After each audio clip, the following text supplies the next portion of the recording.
अब हमारा प्रीलिम्स का एग्ज़ाम जो है वो हो चुका है, तो हमारा प्राइम फोकस मेंस के ऊपर होना चाहिए।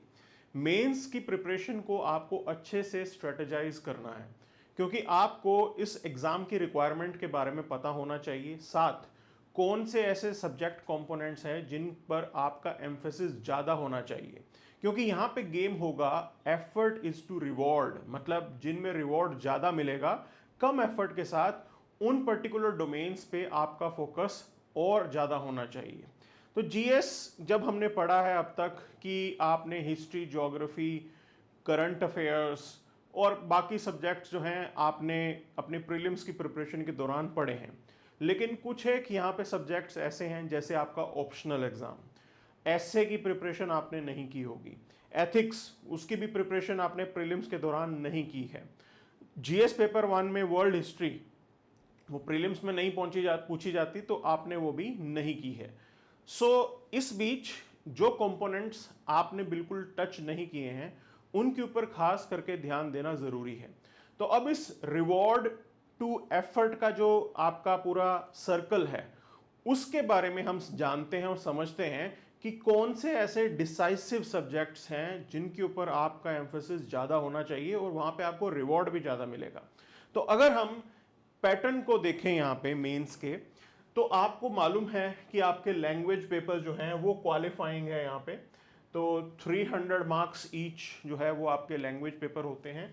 आपकी जो भी वर्नेकुलर मदर टंग है वो प्लस इंग्लिश, तो ये एग्ज़ाम होगा एंड 300 मार्क्स का ये एग्ज़ाम है। बट आपको इसके अंदर 25% ही स्कोर करना होगा। तो इसके लिए अलग से स्पेसिफिकली आपको टाइम देने की ज़रूरत नहीं है। डिपेंडिंग अपॉन आप क्या होल्ड अपनी वर्नेकुलर या इंग्लिश के ऊपर कितना है वो डिसाइड करेगा कि आपका एफर्ट और एनर्जी कितनी इस लैंग्वेज पेपर पे जाएगी। अब देखिए, नॉर्मली आप 30 मिनट्स अ डे अपने लैंग्वेज पेपर को दे सकते हैं। ये 30 मिनट्स इसीलिए है क्योंकि अगर आपने लैंग्वेज पेपर क्लियर नहीं किए तो आपके मेंस के कोई भी आंसर शीट्स चेक नहीं होंगी, आपको आइडिया भी नहीं लगेगा कि किन पर्टिकुलर एरियाज में आप लैग कर रहे हो। अगेन आई एम रिपीटिंग, इसको क्वालिफाई करना जरूरी है। मिनिमम रिक्वायरमेंट इज 25%, आ जाने चाहिए। क्लियर? आप एक बार पास्ट ईयर्स के पेपर उठा के देखो, just attempt it, if you are able to do it, आप अच्छे से मार्क्स लेके आ रहे हो तो आपको आइडिया लग जाएगा कि भाई मेरे को और कितना एफर्ट डालने की जरूरत है। तो first that should be your first step कि लैंग्वेज के बारे में एक बार एश्योरिटी कर लें कि ये तो हम पास करेंगे ही करेंगे। अब बात करते हैं जीएस के बाकी सब्जेक्ट्स के बारे में और जिनके बेस पे हमारी मेरिट बनने वाली है। तो यहां पे जीएस सब्जेक्ट्स अगर आप उठाएंगे, ऐसे के अलावा GS 1 2 3 4 again 250 marks each, okay, and your optional again 2 papers with 500 marks, मतलब 250 ईच। तो ये हमने कवर कर लिया। अब देखो इसके अंदर ये आपको आइडिया लग गया है। यहां पे हमें चूज करना होगा कि हमें किन पर्टिकुलर टॉपिक्स, सब्जेक्ट्स के ऊपर ज्यादा एम्फेसिस डालना है। क्यों मैं बता रहा हूं, देखिए एक चीज आपको अब आंसर राइटिंग तो करनी ही करनी पड़ेगी। मतलब आंसर राइटिंग की जब हम बात करते हैं तो ये प्रैक्टिस करना बहुत जरूरी है, बिकॉज जो आप प्रेजेंट करेंगे उस प्रेजेंटेशन के बेस पे ही आपको मार्क्स अलॉट होंगे। ठीक? Now in GS paper 1 you will be doing 20 questions, GS 2 में भी 20 क्वेश्चन, जीएस 3 में भी 20 क्वेश्चंस। जीएस 4 की अगर हम बात करते हैं, there will be 6 case studies, okay, और तकरीबन 13 क्वेश्चंस होते हैं 10 मार्क्स ईच के। तो ये आपके एथिक्स का पेपर का पूरा हमने देख लिया कि कैसे डिवाइड हो रहा है। एसे का पेपर इज योर 250 मार्क्स, जहां पे you are asked to write 2 essays, 125 marks each. Clear? ये हमें आइडिया है ऑलरेडी। अब देखो इसको स्ट्रेटेजाइज कैसे करना है मुझे। अब तक जीएस 1 2 3 के जो सब्जेक्ट्स हैं, you are already in touch with them, with your prelims preparation. आपकी तैयारी के दौरान आपने इनको पढ़ा है।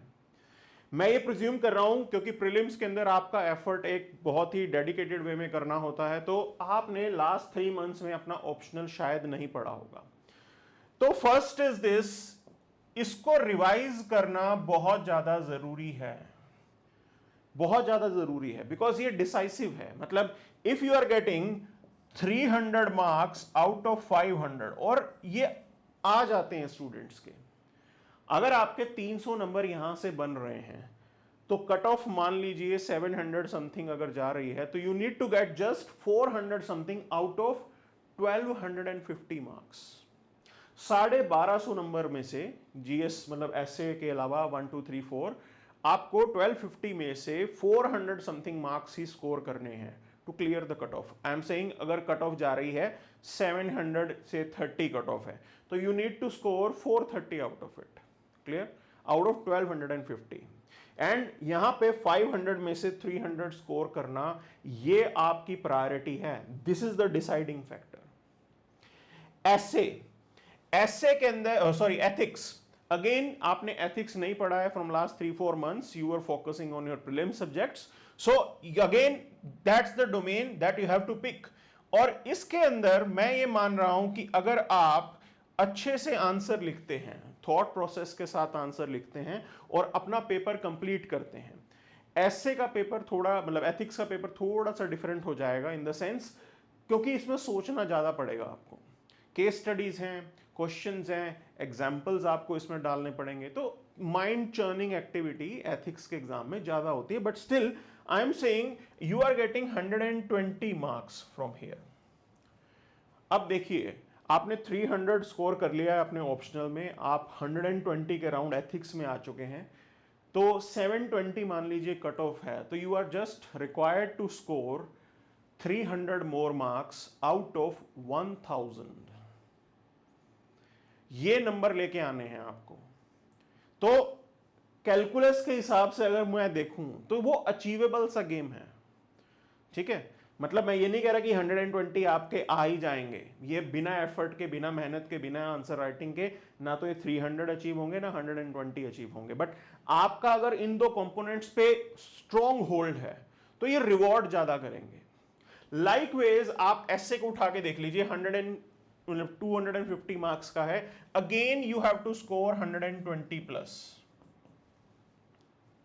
तो 120 प्लस आपको एसए में लेके आने हैं। 60 से ज्यादा मार्क्स आपको दोनों एसेज में मिलने चाहिए। Again that will depend upon your performance, आपकी क्लैरिटी कितनी है, आप एसेज कितना अच्छा लिखते हैं, कितना मल्टी डायमेंशनल सोचते हैं। तो एक ये ब्रॉड कहानी समझनी है, बिकॉज अगर आप GS1 को उठा के देखेंगे, इसकी जो रेंज आएगी somewhere around 85 to 100 marks people are getting. In GS paper 2 still you can get 90 to 105, ये नंबर आप GS2 में ले सकते हो। सेम रेंज इज देयर, से 90 to 110 in GS paper 3। I am not saying कि भाई इससे ज्यादा नहीं आते हैं स्टूडेंट्स के इससे ज्यादा भी मार्क्स, बट मैं एक रफ एवरेज लेके चल रहा हूं कि if you are scoring this now 750 में से, अगर आप इन 3 पेपर को उठा के देखेंगे, 750 में से your score will be somewhere around 300 300 के अराउंड आपका स्कोर बनेगा अगर मैं इनको एड अप कर रहा हूं तो, क्योंकि ये ट्रेंड हमें पता लगता है जो पास्ट के अंदर मार्क्स आते हैं स्टूडेंट्स के।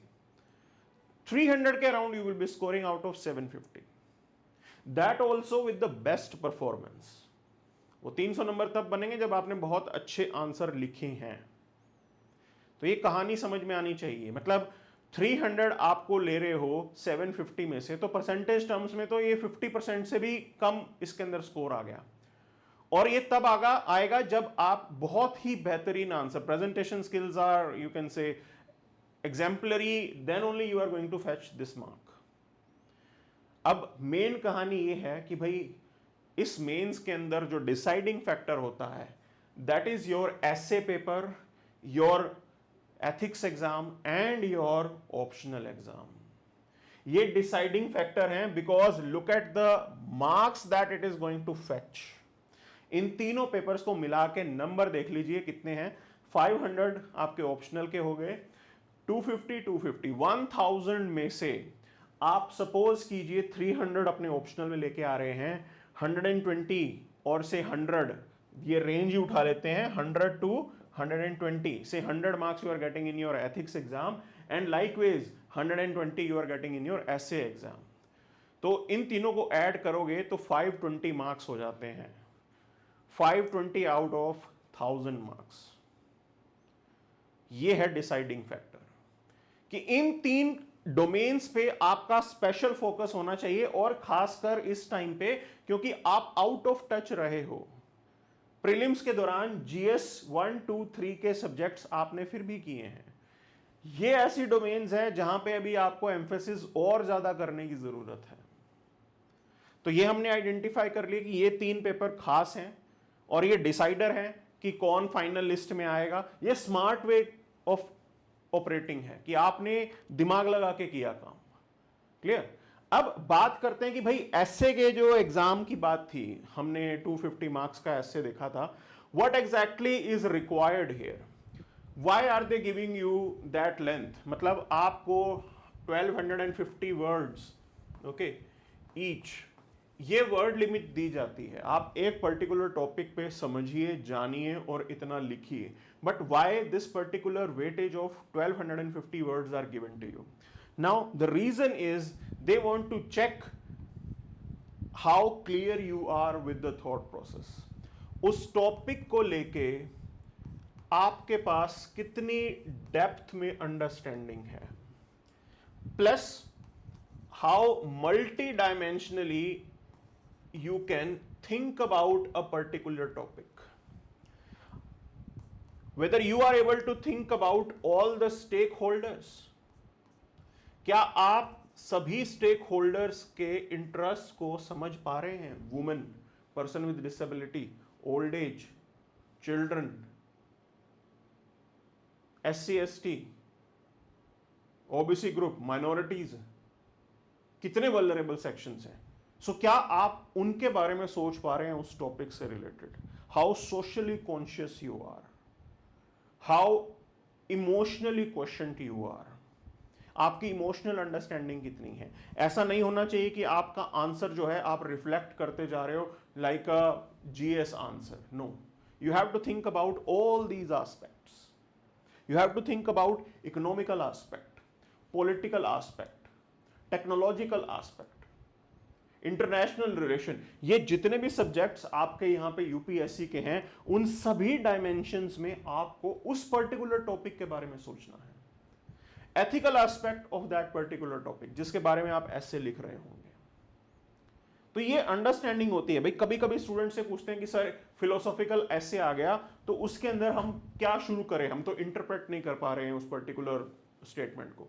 नाउ अगर आपको बिल्कुल भी समझ में नहीं आ रहा है कि उस स्टेटमेंट्स का क्या मीनिंग है, जो भी आपके 3-4 स्टेटमेंट्स हैं, तो आपको एक बात समझ लेनी है कि यूपीएससी के जितने सब्जेक्ट्स आपके सिलेबस में मेंशन्ड हैं, आपको उन सभी के डायरेक्शंस में सोचना शुरू करना है। उस टॉपिक को पकड़िए और उस टॉपिक को उठा के उन सभी डायरेक्शन में अपने थॉट प्रोसेस को घुमाइए। जो स्टेक होल्डर हैं, सोशली रेलेवेंट बनाओ अपने आंसर को, सभी स्टेक होल्डर्स के पर्सपेक्टिव को समझ लीजिए आप।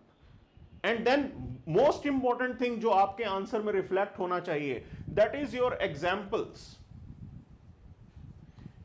ये सबसे ज्यादा जरूरी है, because this example is going to add weight to your thought process. जो भी आप अपने आइडिया को लिखना चाह रहे हैं, बताना चाह रहे हैं, उसकी बात में ये वजन को ऐड करेगा। ये जरूरी है सबसे ज्यादा, अदरवाइज आपका आंसर सुपरफिशियल हो जाएगा कि ठीक है इंग्लिश लिखने को दिया इन्होंने और आपने इंग्लिश लिख दी। उससे काम नहीं बनने वाला है। उसको ग्राउंड रियलिटी पे कितना आपका थॉट प्रोसेस काम करता है, कितना आपको उस टॉपिक के बारे में वास्तविकता में पता है, रियलिटी में पता है, वो आपको यहां पर रिफ्लेक्ट करना है। एंड जब आप 1250 वर्ड्स लिख रहे होते हैं तो हमें एग्जामिनर को यह भी आइडिया लगता है कि how clarity you have, how much clarity you have about a particular topic. ऐसा तो नहीं है आप सुपरफिशियली ऊपर ऊपर से लिखते जा रहे हो। तो ये खास बात ध्यान देने की जरूरत है इस ऐसे के एग्जाम में, एंड इट इज रिवॉर्डिंग। अगर आप किसी एक टॉपिक को इतनी मल्टी डायमेंशन में सोच गए तो आपको रिवॉर्ड मिलेगा यहां पे। Same ways 2 topics you have to address, 2 ऐसे लिखने हैं और आपको इन्हीं मल्टी डायमेंशन में दोनों को ही समझना होगा। आप एग्जाम्पल्स लिख लिए, आप एनेक्डोट्स लिखिए, कोई उससे रिलेटेड केस स्टडी आपको मालूम है, कोई आपको इंसिडेंट याद आ रहा है, you have to reflect that in your answer. And one more thing here, देखिए नॉर्मली स्टूडेंट्स क्या करते हैं, आप जब टेस्ट सीरीज लिख रहे होते हैं, ओके, टेस्ट सीरीज के अंदर आप डिस्कस करने जाते हैं अपने मेंटर के साथ। भाई एग्जाम में तो आपको मेंटर के साथ डिस्कस करने का मौका नहीं मिलेगा ना। You are getting this point, मतलब examiner is going to give you marks based on what you have produced in that particular paper.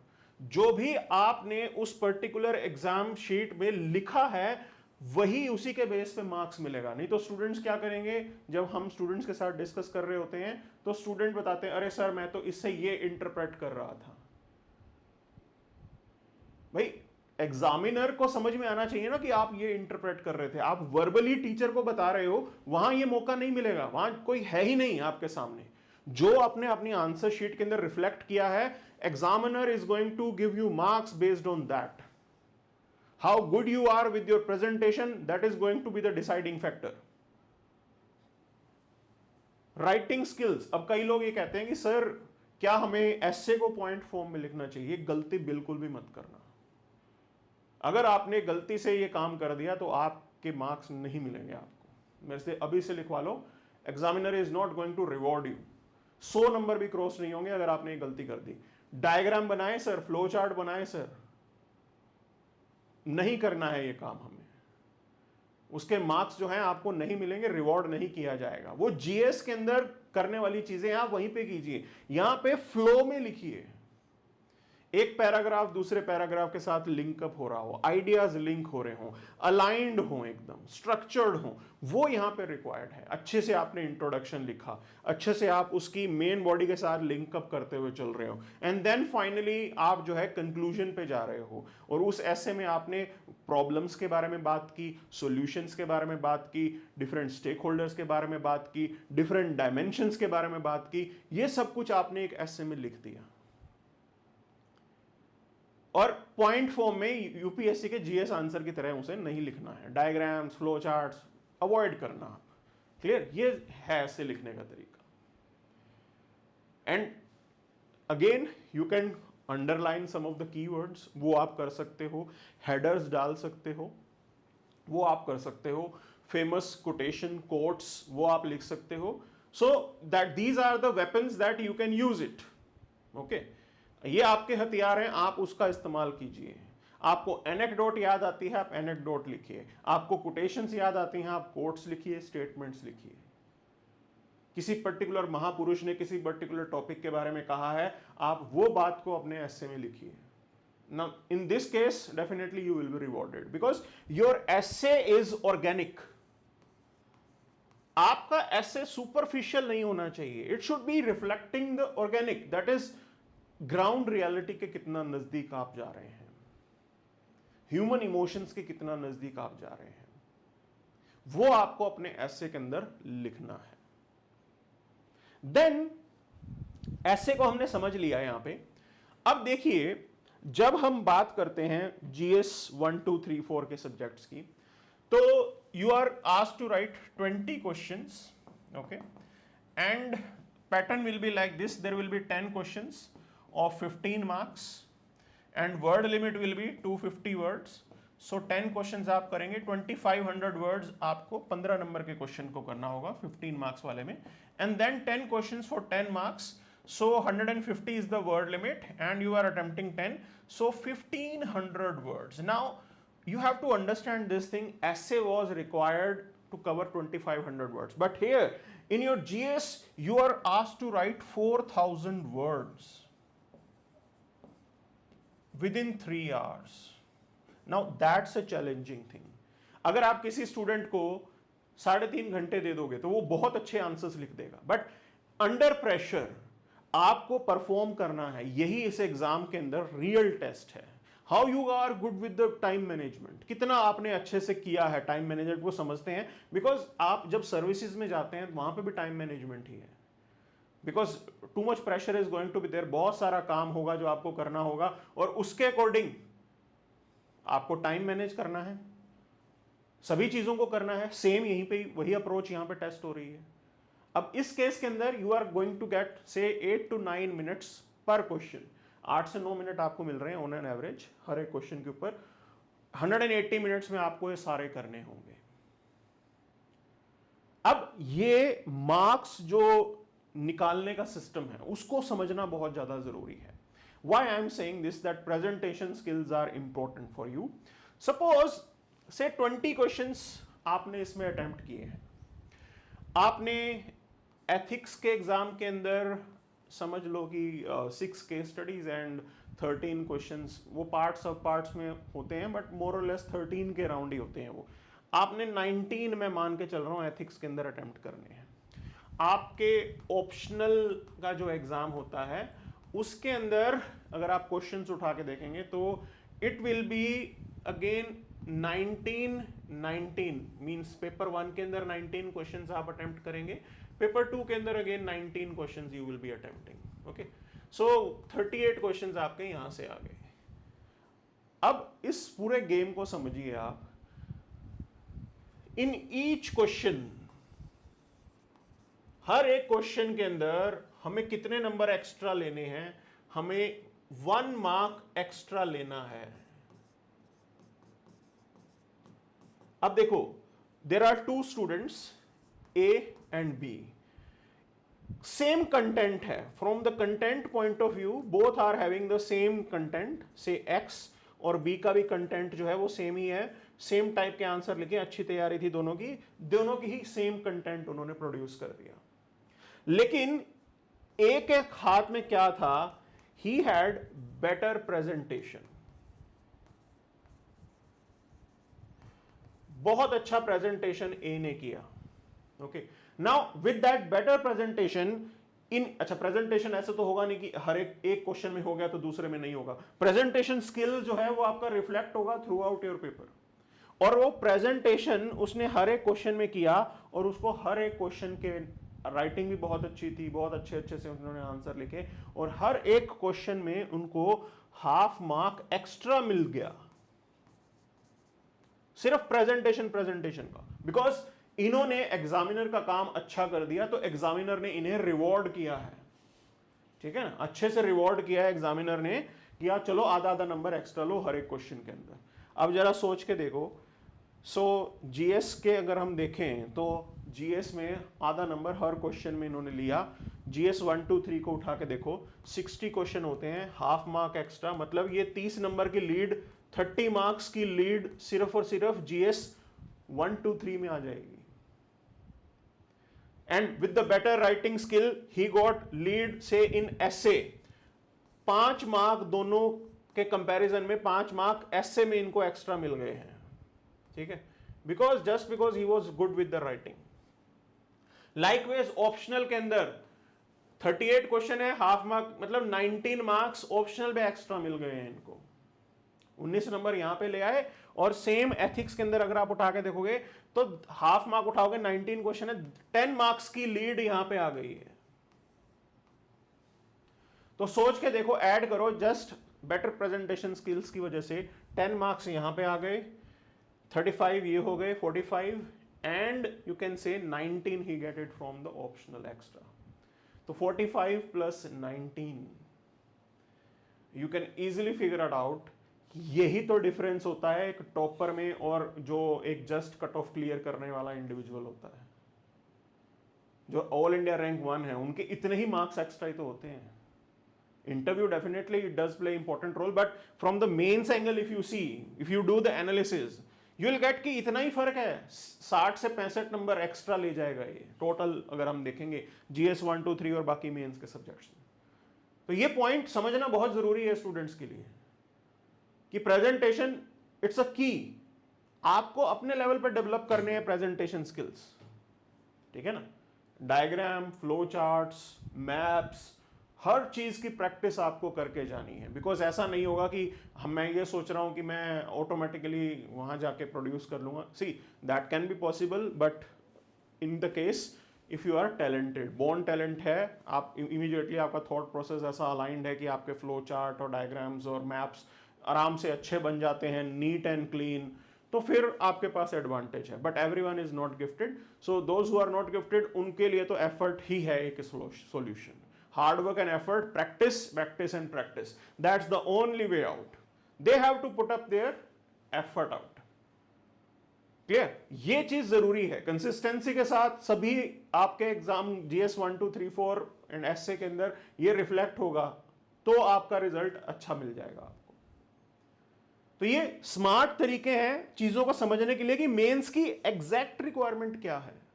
और मेंस की एग्जैक्ट रिक्वायरमेंट यहां पे प्रेजेंटेशन का गेम है जो आपको समझ में आना चाहिए. Now once you can say you have understood this idea, अब खेल समझते हैं कॉस्ट टू बेनिफिट रेशियो का. अब देखो, ये हमने बात समझ ली कि आंसर राइटिंग करनी कैसे है. ठीक है, ये आपको आइडिया ऑलरेडी काफी कुछ पता ही है, मतलब मोस्ट पॉपुलर आजकल सब लोग अवेयर हैं, यूट्यूब पे बहुत सारे वीडियोस हैं. तो आप विजुअल एड्स का इस्तेमाल कीजिए, डायग्राम, फ्लो चार्ट्स, अपने पॉइंट्स को क्लैरिफाई करने के लिए. ठीक है ना, ये तो पता ही है आपको. And then you can say paragraph आपको स्ट्रक्चर्ड वे में लिखने होंगे. पैराग्राफ अगर लिख रहे हैं, हेडिंग सब हेडिंग्स आप उनके इंक्लूड कर सकते हैं. This is also a new way to write. Okay, then bullet points में आप अपने आंसर लिख सकते हैं. जितना हो सके मल्टीपल पॉइंट्स को कवर कीजिए, मल्टी डायमेंशनल दिखाइए अपने आंसर को. कीवर्ड्स को हाईलाइट करना जरूरी है. टाइम मैनेजमेंट जरूरी है, 8 to 9 minutes in each and every question, उतना ही वो आप यूज करें, ज्यादा ना करें. अब देखो, कई लोग क्या करेंगे ना, they will do one like few questions, they will write lengthy answers. अब lengthy answer लिखने के चक्कर में हुआ क्या, suppose you are able to attempt only 16 questions, you are out of the game. Instead of writing lengthy one in, you can say some of them, try to cover as many questions as possible. जितना हो सके उतने questions आपको cover करने हैं. And suppose आप question ही interpret नहीं कर पाए, समझ में ही नहीं आया, बाउंसर हो गया, ऐसा कोई क्वेश्चन पूछ लिया साइंस एंड टेक्नोलॉजी में जो आपके सर के ऊपर से गया, लीव इट, लास्ट में उठा के देखना उसे. बाकी जो क्वेश्चन आपको जिनके बारे में अच्छी अंडरस्टैंडिंग है उनसे आप आगे बढ़िए, बिकॉज वहां से क्लैरिटी आएगी ना, एक हमारा कॉन्फिडेंस भी बनेगा कि हाँ ठीक है. एक बार जब रिदम में आ जाता है बॉडी माइंड सब कुछ, फिर आपके धड़ धड़ धड़ आंसर अच्छे से निकलने स्टार्ट हो जाते हैं. तो रिदम गेन करना आपके एग्जामिनेशन हॉल में बहुत जरूरी है. तो एज मैनी क्वेश्चंस आपको कवर करने हैं, अच्छे से कवर करने हैं. जो आपको बिल्कुल भी नहीं समझ में आ रहे हैं, leave it, don't write anything unwanted. बहुत कुछ ऐसा होता है कि आपने कुछ समझा, आपने अपना टाइम वेस्ट किया, आपने अपने वर्ड्स वेस्ट किए, एग्जामिनर को भी इरिटेट कर दिया कि भाई इनको आता जाता कुछ नहीं है और ये लिख ऐसे रहे हैं, मेरे को बेवकूफ बनाने की कोशिश कर रहे हैं. मतलब he is trying to act smart. Examiner is going to interpret things like that. और फिर जहां पे आपके आंसर में ज्यादा नंबर मिलने चाहिए थे, वहां पे भी आपके नंबर काट दिए जाएंगे. तो आप इस चीज को भी अवॉइड करें. टाइम मैनेजमेंट जरूरी है. Keywords, bullet points, visual aids, flow chart, diagrams आप उनका इस्तेमाल कर सकते हैं. पैराग्राफ्स की हेडिंग, सब हेडिंग, ये नए तरीके हैं जो आपको अपने आंसर्स में इनकलकेट करने हैं. Once you will practice it, then only it will automatically come to you in your examination hall. ठीक है ना. और मेंस और प्री के अंदर यही फर्क होता है. देखिए, प्री के अंदर तो आंसर सामने दिख रहा है, 4 है, उनमें से एक उठाना है. यहां पे आंसर अंदर से प्रोड्यूस करना है. That itself is a very complex activity. और सोच के, एनालाइज करके, पूरा हर चीज को समझ के वो आंसर आपको लिखना है यहां पे. तो ये जरूरी है. अब बात करते हैं कॉस्ट टू एफर्ट रेशो की. जो बात करेंगे रिवॉर्ड टू एफर्ट रेशो, अगर हम देखें, देखिए जीएस पेपर 1 में आपने प्रीलिम्स के दौरान इसको पढ़ा भी है अच्छे से. ठीक है, थोड़ी बहुत तो प्रिपरेशन आपने की होगी. Indian heritage, history, geography, society, उसके बारे में ये सवाल इसमें कवर होते हैं. कितने सब्जेक्ट्स, अच्छा वर्ल्ड हिस्ट्री आप इसमें कवर करेंगे. ओके, हिस्ट्री अगर मैं बात करूंगा तो इसमें मैं आर्ट एंड कल्चर भी उठा के देख रहा हूं, मॉडर्न, मिडिवल, और से एंशियंट, ठीक, ये हमने देख लिया, and world history is also added to that. So these are the domains. Geography, you have physical geography, you have say human geography, and you have Indian geography. इसके around सवाल किए जाते हैं, ठीक है. तो ये मेजर एक डोमेन हो गया, मतलब मल्टीपल सब्जेक्ट्स हैं इसके अंदर. ये वास्ट है, बहुत ही बड़ा है, कंपोनेंट है, आपको सब कुछ पढ़ना है इसके अंदर. जीएस पेपर 2 में उठाइए, इंडियन कॉन्स्टिट्यूशन, गवर्नेंस और आईआर, मतलब 3 कंपोनेंट्स, ओके, मेजरली. एंड अगर मैं इंटरनेशनल रिलेशंस की बात करूं तो ये तो कंटेम्प्रेरी जो डिबेट्स होती हैं, रिसेंट में जो चल रही होती हैं, उसी के अराउंड सवाल किए जाते हैं. आप इजीली 20 टॉपिक्स को सिलेक्ट कर सकते हैं और उन 20 टॉपिक्स को अच्छे से पढ़ जाइए, क्वेश्चन जो है उनमें से पूछ लिया जाएगा. एट मैक्स 30 टॉपिक्स पढ़ लो, 30 मतलब डिफरेंट ऑर्गेनाइजेशंस भी एड अप कर लो, इससे ज्यादा नहीं होगा, ठीक है. बहुत बढ़िया है ये, मतलब आप सोचिए ना, जस्ट बाय रीडिंग और कवरिंग 30 टॉपिक्स और 20 टॉपिक्स, आपके 5 क्वेश्चंस सही हो रहे हैं, अच्छे नंबर मिल रहे हैं. There won't be anything better than that. हो जाएगा ये, ठीक. सेम अगर आप इस चीज को देखें, जीएस 2 के देख लिए हमने, जीएस 3 को आप समझिए तो science and technology, Indian economy, environment, ठीक है, disaster management, internal security, environment, ecology, okay, again multiple subjects. GS 3 में भी बहुत सारे सब्जेक्ट्स कवर करने हैं, तब जाके हमें नंबर मिलेंगे. अब आप एक मुझे बताओ, मुझे समझदारी बरतनी है. मैं यहां पे एक सब्जेक्ट पढ़ रहा हूं एथिक्स का, नंबर मुझे मिल रहे हैं 100 से 120. इधर मैं 3 सब्जेक्ट पढ़ रहा हूं, गवर्नेंस, आईआर और पॉलिटी. पॉलिटी और गवर्नेंस ओवरलैपिंग होगा, ओके. डिबेट्स हैं, अच्छे से पढ़ रखी होती हैं स्टूडेंट्स ने. आईआर के टॉपिक में शॉर्टलिस्ट कर लूंगा, उसको अच्छे से पढ़ लूंगा, मेरे को 100 के राउंड मार्क्स इसमें भी आ जाएंगे जीएस पेपर 2 में. ये रिवॉर्डिंग है ना ज्यादा. इधर एक सब्जेक्ट पढ़ के 120, इधर 2-3 सब्जेक्ट्स पढ़ के 100 marks you can fetch, okay. ऐसे जितनी आपने जीएस के बारे में पढ़ा है उन सब का कंक्लूजन, निचोड़ जो है आपका ऐसे है. Optional, again by reading 1 subject अच्छे से प्रेजेंट करना है ऑप्शनल, और 500 में से मुझे 300 नंबर लेके आने हैं. 280 भी आ जाएंगे तब भी चल जाएगा. एक पढ़ के मैं 200 से 300 नंबर लेके आ रहा हूं, एक पढ़ के 250 में से 120 आ रहे हैं, 3 पढ़ के मेरे 100 नंबर आ रहे हैं 250 में से. यहां पे मल्टीपल पढ़ के, जीएस पेपर 1 को बहुत सारा कुछ पढ़ के, तब जाके 90 नंबर आएंगे, बहुत अच्छे होंगे वो, ठीक है. इधर भी मल्टीपल सब्जेक्ट्स पढ़ के, अच्छा इसके अंदर भी इंटरनल सिक्योरिटी ऐसा है जो आप आइडेंटिफाई कर सकते हो टॉपिक को, तो ये काम भी आपका आसान हो जाएगा. 3 से 4 क्वेश्चन होते हैं, टेररिज्म, नार्को टेररिज्म, नक्सलिज्म जो आजकल चल रहा है, साइबर सिक्योरिटी, ठीक है, उसके राउंड जो एक सवाल होते हैं और वो आप यहाँ पे कवर कर लेंगे. तो 10 से 15 अगेन टॉपिक्स में से जो है आपको 2 से 3 सवाल यहाँ पे आप कर सकते हैं. अब इन पर्टिकुलर पॉइंट्स को हमें समझना है कि हमारा प्राइम फोकस होना चाहिए आपके ऑप्शनल पे, एथिक्स पे, एसए पे, और आप इधर से जीएस 2 उठाओ, प्रायोरिटी वाइज बता रहा हूं, और उसके बाद इंटरनल सिक्योरिटी और बाकी चीजें उठाओ. ये आपका तैयारी करने का तरीका है कि इन पर्टिकुलर डोमेन्स में तो मेरी मास्टरी है कि मेरे को बहुत ही बढ़िया नंबर मिलेंगे. ये अंडरस्टैंडिंग जब आपको समझते हैं, आप करते हैं, तो आपको रिवॉर्ड मिलता है. ये स्मार्ट वे ऑफ मतलब स्ट्रेटेजाइजिंग है, smart way of approaching this exam है, और यही तरीका सही है, ठीक है. सो इन पर्टिकुलर एस्पेक्ट्स को समझिए और इन पे फोकस कीजिए. आंसर राइटिंग के ऊपर जो है आपको लेके आना है, प्रेजेंटेशन स्किल्स, ये सब कुछ आपको करना होगा.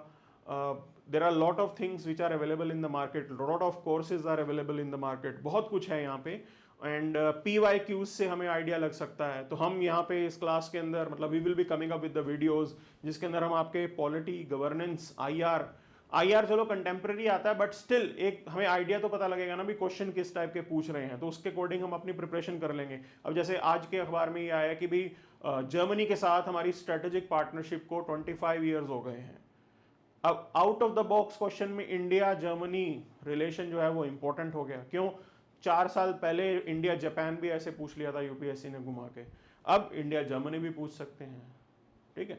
तो ये आपने समझ लिया ना कि 25 ईयर्स है, बड़ा इवेंट है, तो अब इस टॉपिक को और अच्छे से मुझे प्रिपेयर कर लेना है बस। इंडिया पाकिस्तान न्यूज में चल रहा है ऑपरेशन सिंदूर वगैरह, वो आपको देखना है। टेररिज्म न्यूज में है, वो आपको करना है। पिछले 2 साल से टेररिज्म के ऊपर क्वेश्चन पूछ रहे हैं।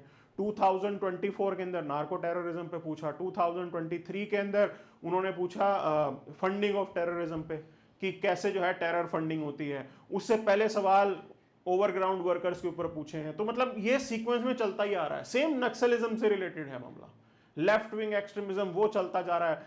अभी वो रिसेंट न्यूज में है, बहुत ही बड़े लार्ज नंबर में हमने जो है नक्सलाइट्स को मारा है। तो सवाल यही आएगा ना कि क्या नक्सलिज्म खत्म हो गया? भाई नक्सलिज्म एक आइडियोलॉजी है, उसको काउंटर करने के लिए अगर आप आइडियोलॉजी नहीं दोगे तो वो दोबारा निकल के आ जाएगी। इंदिरा गांधी ने भी बहुत नक्सलाइट्स को मारा था, दोबारा 80s के अंदर हो गया ना revive. Suppose we are you can say just mowing them down, अभी हम उनको मार रहे हैं और उसके बाद डेवलपमेंट ट्राइबल एरियाज की नहीं करेंगे, सोच के बैठेंगे कि हमने खत्म कर दिया, वो दोबारा निकल के आ जाएंगे इन वन वे और the other. So one has to be prepared for all these things. ये कहानियां समझनी है, ये आप जो कंटेम्प्रेरी डिबेट चल रही हैं उसको समझिए। अभी आजकल ड्रोन टेक्नोलॉजी की बातचीत चल रही है, 5th जनरेशन फाइटर जेट जो है वो न्यूज में चल रहा है। अभी यू कैन से एडवांस मीडियम कॉम्बैट एयरक्राफ्ट को लेके हमने अप्रूवल दिया ना, तो अब वो एक ऐसे ही है डिफेंस वाला कंपोनेंट साइंस एंड टेक के साथ जो आपसे सवाल में किया जा सकता है। तो अब इन टॉपिक्स को अच्छे से पढ़िए, एक टेम्पलेट अपने पास रखिए, कंटेंट अपने पास रखिए, बार बार कीजिए and you just go ahead with them. तो ये स्ट्रेटजी है स्मार्ट वे में चीजों को करने की। ऐसे एथिक्स ऑप्शनल पे हमारी फुल कमांड होगी, GS2 उसके बाद हम उठाएंगे और अच्छे से करेंगे। ओके, तो ये तरीका है इस चीज पूरे मेंस के एग्जाम को अप्रोच करने का। तो अगर आप मतलब even if you are a fresher, आपके लिए भी ये बेनिफिशियल होगा। ये सेम स्ट्रेटजी है, इन्हीं सभी पॉइंट्स का आपको ध्यान देना है। So this is what we have. Thank you very much.